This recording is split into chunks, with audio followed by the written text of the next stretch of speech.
welcome everybody. It's great to see so many people here. And my name is Niko Laine. I'm the CEO, co-founder of Calqulate. I am a SaaS CFO, and I've been as a financial advisor and a CFO for the last 20 years in about 10 different countries, working as a finance director, freelance financial advisor, etc. for dozens and dozens of companies. And there's been a lot of fundraising involved in basically working for all those companies. And this session here is basically a summary of really good tips from dozens of companies, how to raise efficiently and how to raise for seed round and Series A round. And basically we'll be looking at a couple of different tips today, what kind of KPIs investors are looking for. That also we'll be answering questions like, okay, why should you raise? When should you raise, and what should you ask when you're talking to investors? As Cameron said, so we'll be looking at two specific cases, so two specific rounds. We'll be looking at seed round, and we'll be looking at Series A round as well. These are quite different funding rounds, even though they happen consecutively, and they can happen quite quickly. Series A can happen quite quickly after the seed round, depends on the growth stage.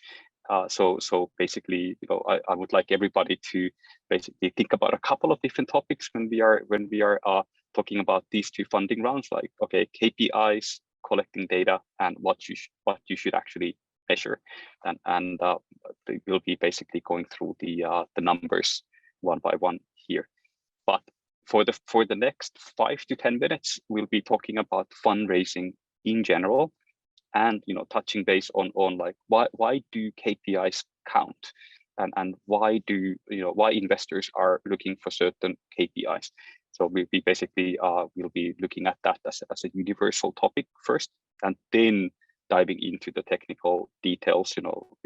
What are the KPIs that investors are looking for, and kind of briefly talk about how to calculate them as well. We have a lot of sources in the end, so that's why I won't go to too many details right now. So there's a list of sources there. There's a lot of our Calqulate Academy articles. We'll be sharing these slides with everybody, and then you can basically just follow the links, and then go and read those articles and after the session here. So let's talk about the two main ways of funding your business. So usually, growth companies go down the VC funding path, or they bootstrap. And just briefly explaining what VC funding means from a founder point of view, means that you're selling at each round 10 to 20% of your company to get more resources, get more money, so that you can basically grow faster and increase your company's valuation. You can hire more developers. You'll get to acquire more customers, etc. But once you go down that road, it means that, well, you don't have full control of your business anymore, and then you most likely will sell your business within 5 to 10 years, because you'll be raising money every 1 or 2 years. You'll be growing your business, and investors want sizable exits. They want profits, they want hard numbers, they want growth, basically. So you're not in full control anymore. And because of that growth, and because of those funding rounds, numbers count, KPIs count, etc. So it's a very numbers driven business when you take money from VCs. And in order to get money from VCs, you need to prove that you have the right KPIs. And here's a couple of questions that we usually hear, or a couple of like pain points that we usually hear from our customers and a lot of startups that we're talking about, and they're wondering like, okay, when or if I should raise funds. And then that it depends on a number of different points, but mostly it's about, do you have a scalable business model, and do you need money for growth? Is something hindering your growth? Do you need more money to hire developers, etc.? And it really depends on your competitors as well. Like if you have active competitors within your space and they have raised funding, you probably want to move as quickly as your competitors are moving, or preferably faster. And if you don't have the same resources, you most likely will move slower. So basically, if you go to the next slide here, and so if you answered yes to multiple questions on the previous slide, then basically means that you most likely need to raise funding in order to stay ahead of the game. And we'll be talking about financial analytics and financial forecasting, and to help you know how to figure out how much is your company worth, how much should you raise, and when as well, because it is a very numbers driven game. All right, let's go to the next slide here. So a general slide about metrics and key performance indicators, KPIs. So these are like, you know, the technical things that we'll be talking about today. And now this is just to explain like why metrics count. And basically metrics are anything quantifiable, anything that you can sum and count. Basically, it can be, you know, it can be the number of chairs you have in your office, it can be the number of stores you have, it can be number of website visitors, revenue, it can even be bananas. So it means that, you know, you can quantify everything, and some matter and some don't matter. So you need to figure out what are the metrics that matter for your business as well, and then you need to start collecting that data, and you need to start measuring that data and putting it in a trend line. For example, like the weekly evolution of website visitors, you know, the weekly new customers, and see that basically the trend line is going upwards, so that you're making better results over time. And the key thing here is that if you don't collect data and if you don't measure things, you cannot improve it. So that's the hard truth. Like going back in time to collect data and you know, build statistics on a number of different things doesn't really work usually. And by Series A, you'll notice that. So then it's better to start collecting data and measuring a number of different metrics early on, so that you have time to actually collect meaningful data and figure out what is meaningful for you. And can you go back to the previous slide, Miles? So only some metrics are important, and they are called key performance indicators. And each company should have preferably like 2 to 5 KPIs, and they have a sizable impact on the business, and then tracking them is extremely important. That's why they're called key performance indicators. And all KPIs, you can, for example, hundreds of metrics, and only some of them are key performance indicators. And today we'll be basically going through the key performance indicators for SaaS businesses to raise money. But there are a number of other metrics as well that you can measure. And then about the ask as well. So basically, you know, you should know as a founder, as a director of a SaaS business, for example, you know, like how much should you raise and how much can you raise, and what the valuation of your company potentially could be. So we'll be talking about the ask quite a lot today as well. But then, you know, how much can you raise or how much should you raise? So you need to figure that out by building usually a financial forecast that includes for example, a sales forecast, which ends up being a revenue forecast. It includes a hiring plan, so staff cost forecast. It includes a cash flow forecast, and it includes the KPIs that we're talking about today. And they basically, you know, end up being your monthly cash burn rate. Like, am I spending 100,000 a month? Am I spending 200,000 a month? And then figure out what your cash runway is. When is the time that you'll actually don't have money in the bank anymore? And then that usually then dictates the size of your funding round as well. So basically, you need to know, like, okay, I want to raise 3 million euros in August. Like that's the level that you need to target. And then if you go to talking to investors saying that I'm not really sure if I should raise 2 million or 5 million, or if I should raise in September or next year in February. Like these are two abstract topics, basically, or numbers or information, and then no investor will give you money basically with that kind of communication. So you need to know how much and when you want to raise, how much you want to raise. So that's the level of detail that we're targeting today. And so let's talk about seed round first. This is usually when companies are starting to look at KPIs, they are around the seed round or Series A round stage.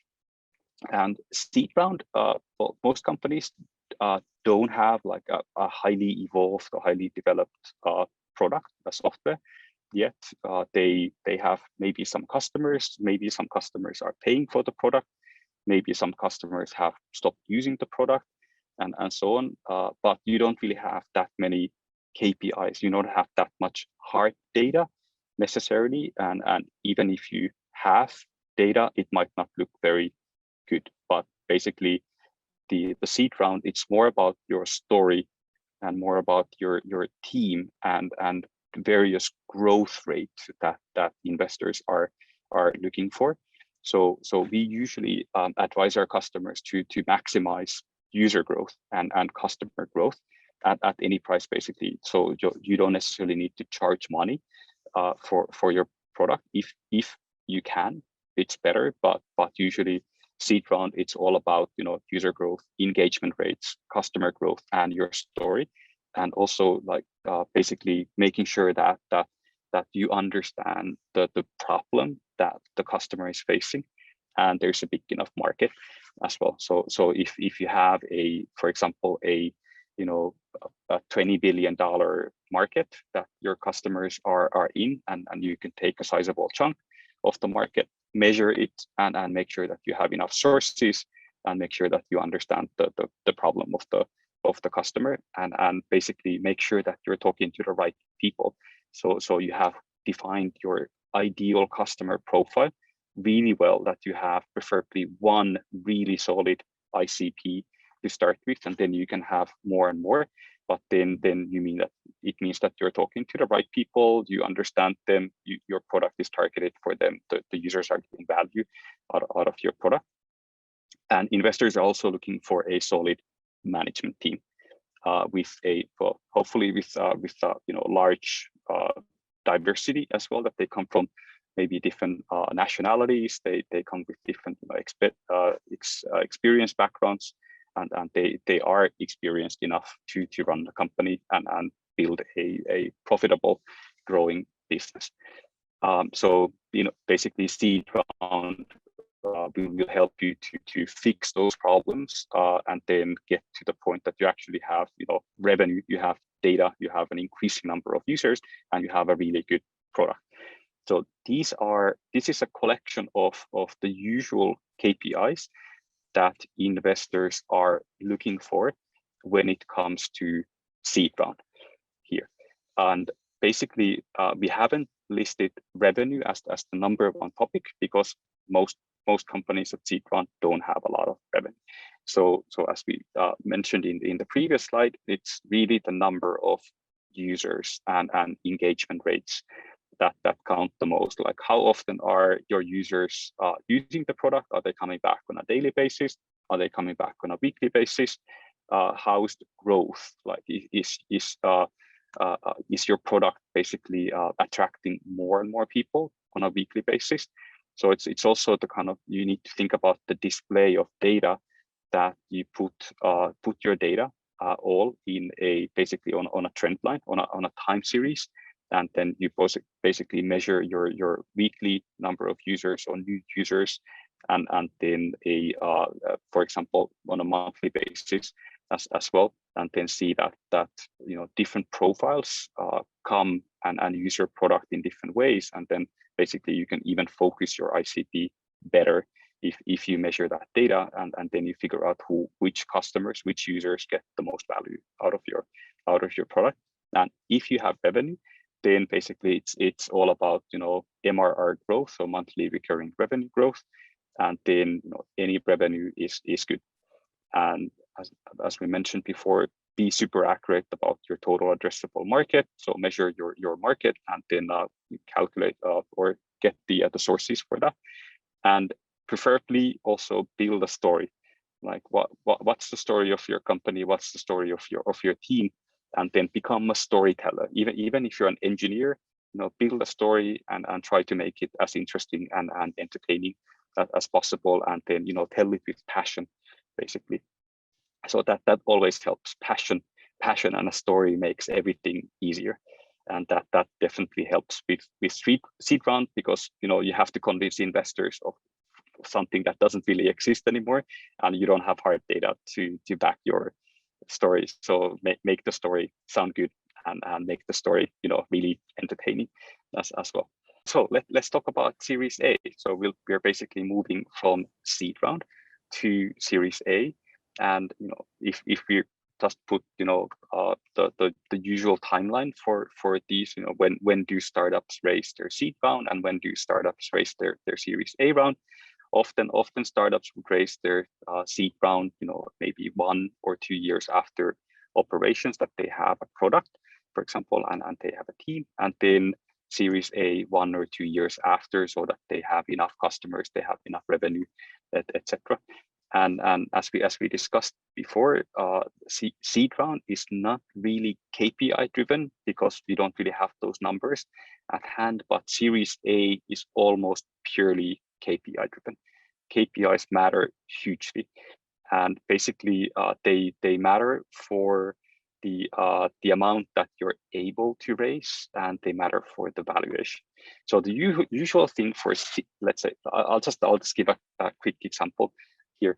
So seed round, when you're raising money, because you don't really have numbers, so it's all about your story and your team and whatnot. So then you're basically raising as much as you can, and then your valuation is calculated from the amount that you're able to raise. So don't settle for too low, because then the investors are just calculating, okay, the pre-money valuation is calculated based on a 20% ownership or something. So don't settle for like 500,000 or 1 million. Try to raise much more, because your valuation basically is directly calculated from the amount that you're raising at seed round. And it basically flips around when you're raising your Series A. So at Series A, you need to have growth, you need to have revenue, you need to have lots of users, and the growth rate basically needs to be like that. And your KPIs will pretty much dictate your valuation, and then you're able to raise a certain amount of money based on the valuation. So it's a completely opposite game to seed round. And that's why you need to have data to back up your valuation and your growth rate. And we'll be basically going through some of those KPIs now in these slides. But basically your KPIs will tell the story. So how actually you used your seed round funding. Did you make results? What was your growth rate, etc. There's a couple of things that you need to universally think about when you're raising Series A. You need to act early, because if it's a KPI driven business, you're not going to collect that data in a matter of 1 month. So even before seed round, you need to start preparing for your Series A round, because it takes quite a lot of time to figure out what should you collect, how to collect it, and what makes sense. And then it's a lot of work if you're trying to pull it through in a matter of 1 month when you're raising your Series A. It doesn't work. So try to establish a set of KPIs that you measure on a weekly basis, monthly basis, and you set targets for. And then then check your actuals compared to your previous forecast, that you actually met those targets as well. And then Cameron could probably talk about this for 2 hours or 3 hours. Develop a clear go-to-market strategy this is something that investors are looking for at Series A. Like if they give you 20 million euros of funding, what are you going to do with that money? How are you going to expand your business? So you need to have a super clear go-to-market strategy. At seed round, you also need to have it, but it's not that important as well. You need to have a good idea about that, but at Series A, you need to have a crystal clear idea about your go-to-market strategy. Like how will you sell? How will you increase your business? And then basically Series A money is just used for scaling. So it basically is used for increasing your business, and that's why KPIs matter. Like, why would your investors give you 20 million euros if you're not going to make enough profits and enough growth with that money? So it's all about growth, and that basically means that it's all about KPIs as well. So let's go to the next slides and next slide, and then let's look at a few KPIs that hugely matter for Series A. So just a quick run through of these. So these are mostly growth metrics here. So customer acquisition cost, how much does it cost to acquire a customer? Lifetime value, how much is that customer worth that you just acquired, and how long does it actually take time to pay back that CAC? And then how is your revenue increasing over time? So, and then if you get a customer now, what is the revenue for that customer later on, let's say 1 or 2 years time? And then how are you converting your prospects into paying customers? And what is your churn rate? So how many customers are leaving? So as you can see, these are all growth metrics, and you basically need to calculate here that, okay, I'm spending $1 on user customer acquisition, and how much is that customer worth over time? And are you getting enough profits? Are you growing fast enough? And how is that revenue growing over time with the customers that you currently have? It's all about calculating those numbers and defining your growth rate as well. So for example, we've been brainstorming quite a lot with Cameron. He's the head of growth. Like, okay, if we allocate, for example, 20,000 euros next month on certain marketing, sales efforts and so on, that ends up being next month's customer acquisition cost, staff costs, marketing budget on LinkedIn, for example. So what are we going to get with that money? So basically, I want to activate our sales teams and marketing teams, that they basically give me a sales forecast, and therefore that will end up being a revenue forecast and a cash flow forecast and a growth forecast, basically. So how is that customer acquisition cost budget used as well? It's all about growth rate. It's all about growth and getting to a profitable growth as well. So just a quick summary on customer acquisition costs. So they are all your sales and marketing related staff costs. For example, it's all your for example, marketing budget, all your sales tools, all your marketing tools like HubSpot, for example, Outreach, any kind of sales subscriptions, etc. LinkedIn Sales Navigator. So all those costs together. So that's your monthly customer acquisition cost budget. And then in order to get to the how much does a single customer cost, you would just divide those total cost with the number of new customers that you got during that month. So if your total customer acquisition costs are basically at 10,000 euros a month, and you got 10 new customers, your per customer CAC is 1,000. And then you need to measure what is that customer worth over time.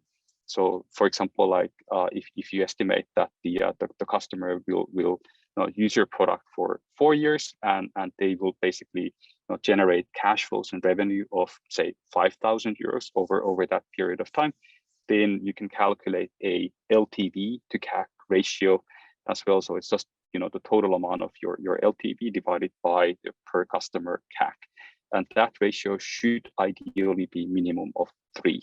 So that okay, $1 spent on customer acquisition will generate $3 in the end. And then preferably the CAC payback time should be less than 12 months, so that you basically balanced out the upfront customer acquisition cost with the cash flows that the customer is paying over time. And the shorter the time, it can even be almost negative, the better. So if you get the money really like upfront or very quickly on your bank account that you invested into acquiring the customer, means that you can then basically reinvest that money into growth as well. And that's why annual upfront deals are really good for your growth rate and for your cash flow. So if you're in a B2B SaaS sector, try to get to annual contracts and annual cash flows from your customers. Then quickly, net revenue retention as well. So basically, net revenue retention measures your revenue expansion for your current customers. So basically, if you didn't get any new customers, is your revenue increasing or is it decreasing? And the baseline would be 100%. Basically, if your revenue is not changing, is your net revenue retention is 100%.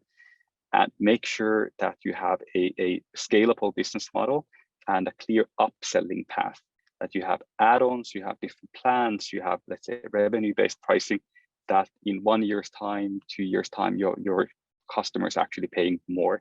And this is hugely important for Series A valuations. So if you can display, for example, 130% NRR, 200% MRR, your valuation will be hugely different. And then sales conversion analytics. Okay, how are your sales efforts doing? Your sales funnel, what are the different conversion rates, and how predictable that is, that if you create a certain amount to the top of the funnel, what is the ratio that you can actually close deals, and then forecast your revenue based on that. And churn simply is the number of customers that left for any reason, and the number of the amount of revenue that you lost. So preferably, you have a very low churn and low customer acquisition cost, so you can invest money into growth and have profitable growth as well. Let's go to the next slide from here. So this is basically the key takeaways that I would like to everybody understand after this presentation, and then we'll be going through your questions after this. So in order to be successful in your seed round, and especially in your Series A round, you need to start collecting data immediately, and preferably well in advance, like 6 to 12 months in advance, and then figure out what are the KPIs that matter to you, and what are the KPIs that matter to your investors. So ask when you're talking to investors, ask what are the KPIs that are important to you? How do you calculate valuation? It's better to be very direct and ask questions, and then you know what you should be collecting as well. And even if you're, say, pre-seed or seed state right now, you will benefit from collecting KPIs even now, and it will be a lot easier if you start collecting them now than later on, because it is a pain to collect data later on and start building statistics and comparing data weekly basis and so on. Just make sure that you're collecting enough data right now, and maybe even like too much data, that you can always go back to it later in time. And the next sentence is key.